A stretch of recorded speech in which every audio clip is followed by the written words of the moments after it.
Today we're going to be considering the ideology of careerism and how this ideology has supplanted humanity's older forms of belonging.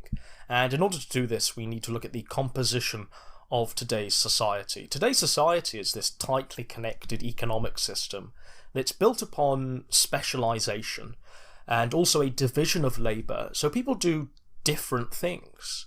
Each person has this single tiny focus and relies on everybody else to supply their other needs. And what this has done is create this sense of alienation. Specialisation and individualism, they've eroded whatever sense of community we used to have. Now, there was this French philosopher called Émile Durkheim, and Durkheim was convinced that the cure for the alienation was to carry on with the current system wholeheartedly. He said that once inheritance was gotten rid of, and wealth was based on merit, then our economic system will no longer seem unfair. He said that our sense of alienation will be cured. Profession-specific societies will provide us with this sense of belonging that we've lost.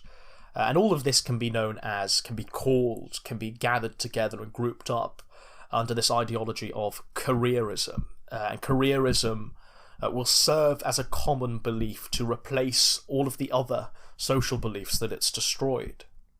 And today's ideology, the ideology that dominates our society, is careerism. It's universal. It tells us that every adult should have a career, and this career should be the main organising principle in their life. A person's career takes them from home and family and sets them to work producing something to be consumed by the society at large. And the career is supposed to be the prime outlet for a person's creativity, for their intelligence, for their initiative, and their bonds with co-workers with whom they spend more waking hours than they do their own family. These bonds provide a sense of belonging. And what we've seen is Durkheim's vision realised. Careerism has largely devoured older forms of belonging, home, tribe, religion, just as Durkheim hoped it would. And career has become the ultimate fulfilment of Durkheim's vision. Now, in relation to Marx and careerism, Marx had this very romantic conception of work.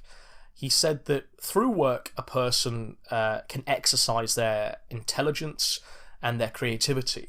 And all of this is present in Karl Marx's early writings, particularly those economic and philosophical manuscripts of 1844.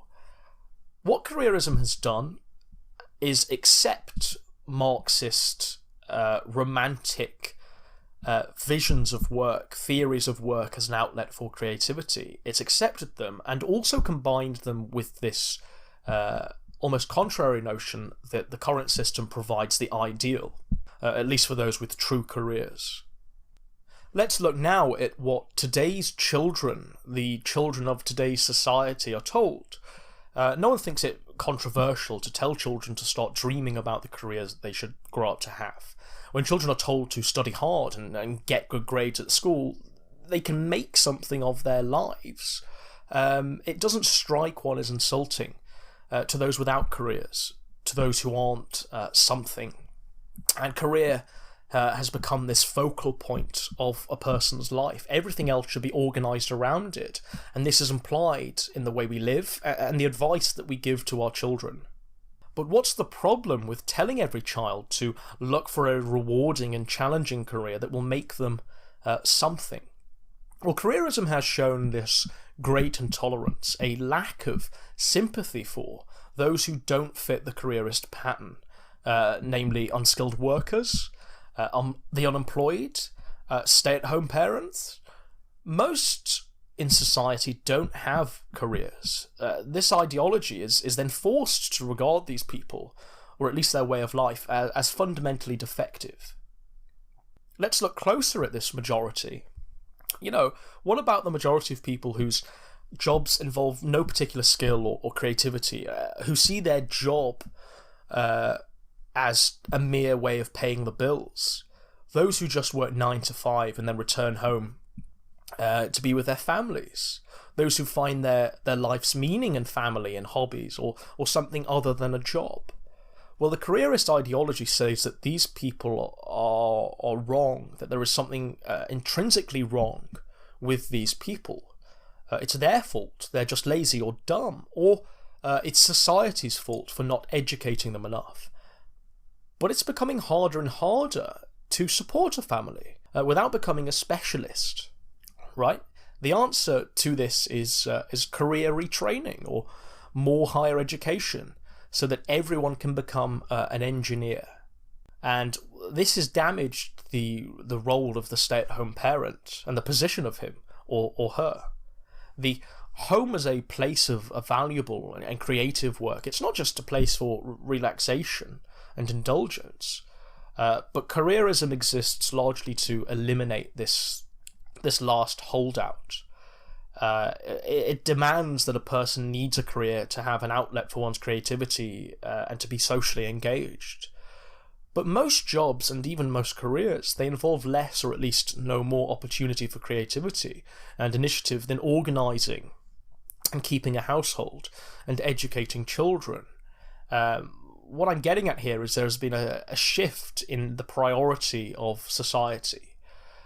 Society has shifted from prioritising the upkeep of one's own home, of one's own family, the raising of one's own children, and instead prioritised going out, getting a career, and becoming this atomised individual. So what should one do? What should traditionalists do to stop this? Well, they've got to fight careerism when it erodes the morale of the family. That's the main thing. And the traditionalists are the natural allies of the unambitious family man and the housewife. Some final thoughts. Most young men and women do not know what they want to do with their lives, even as the pressures to find a career get stronger.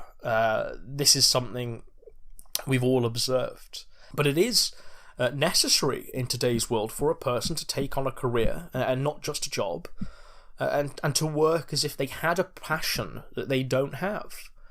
Many of these people are pushed into the careerist path in spite of their nature, which has particularly suited them to the care of young children and the maintaining of a household. And this is to the detriment of humanity and traditional forms of civilization. Hello, I'm Adam. Please do subscribe. There's going to be a fairly constant stream of content similar to this, where we try to understand Western civilization and come up with some solutions towards its current malaise. Thank you.